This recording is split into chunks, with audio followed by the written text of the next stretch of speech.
Senator Hanson. Thank you. As Australians would be aware, the Liberal Party have today struck a deal with Labor to give the government the numbers to pass the voice referendum machinery bill. So, in effect, the coalition have handed Labor the starter's gun for what will be an extraordinarily divisive constitutional change when we peg Indigenous Australians against all other Australians. My concerns have been further elevated today by a letter I received from a member of the public who provided an 11-point plan he says was devised by staff within the National Indigenous Australians Agency, which operates within the remit of Prime Minister and Cabinet. It's the same NIAA group I brought to the Australian people's attention earlier this week.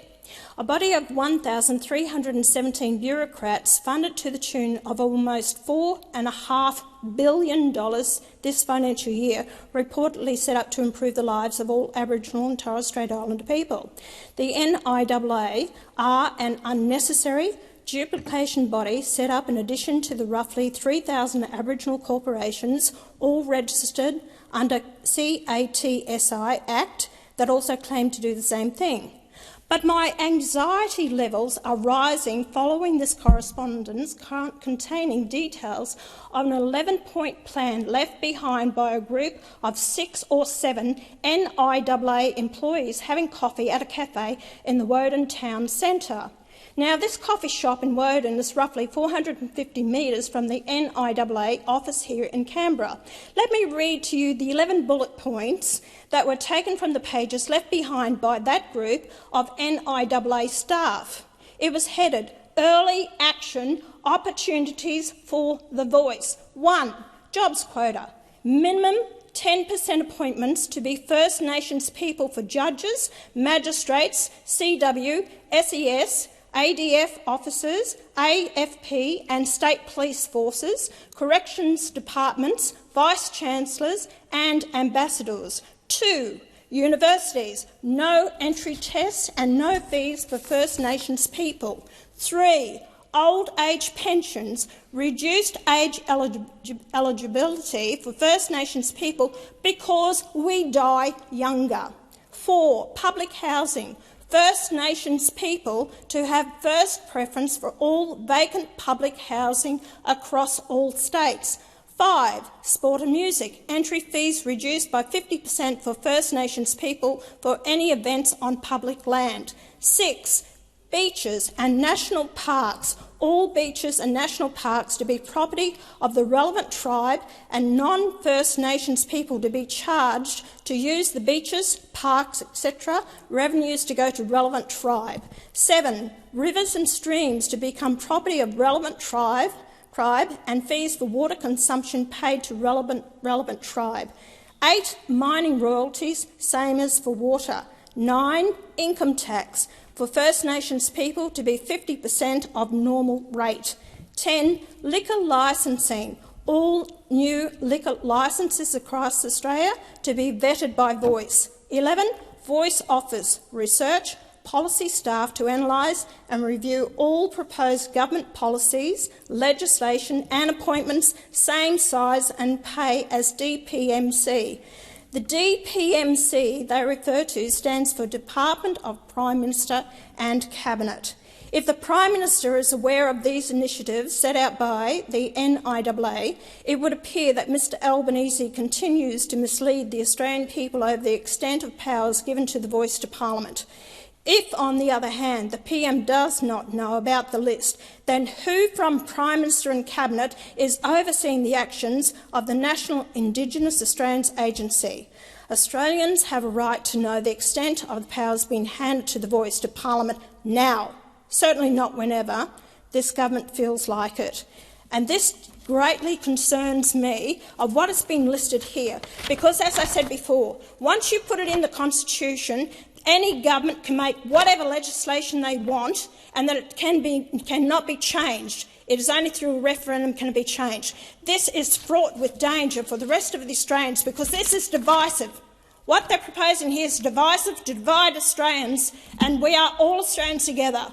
And that's what I want an answer from the Labor Party, and I definitely want an answer from the Prime Minister. What are your intentions What do you intend to do to the Australian people? It's not about bringing everyone together, it's about dividing us. Thank you, Senator Hanson. Your time has expired. Today's speech from Pauline Hanson centres on one of the most controversial political debates Australia has seen in recent years: the Indigenous voice to Parliament and the broader question of constitutional change.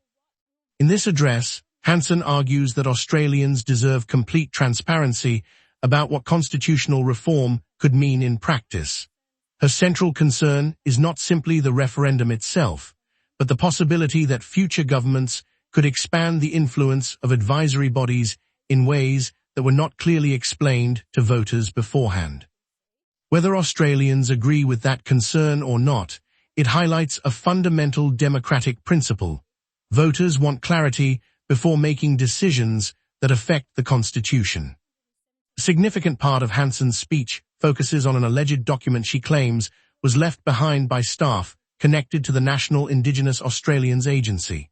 The list she reads includes a range of proposals covering employment, housing, taxation, public services, natural resources, and government administration. Hanson presents these proposals as evidence of what some people fear could emerge if constitutional recognition creates new political momentum. However, it is important to note that claims regarding unofficial documents or alleged internal discussions are often disputed and do not automatically represent government policy.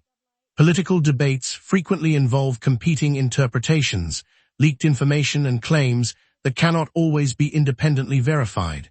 As viewers, it is important to separate confirmed government policy from allegations and speculation. The broader political argument being made here is about equality before the law.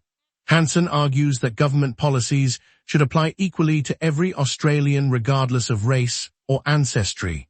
Supporters of her position believe that creating separate constitutional mechanisms risks dividing Australians into different categories of citizenship. On the other hand, supporters of Indigenous recognition argue that targeted measures are intended to address historical disadvantage and improve outcomes in areas such as health, education, housing, and employment.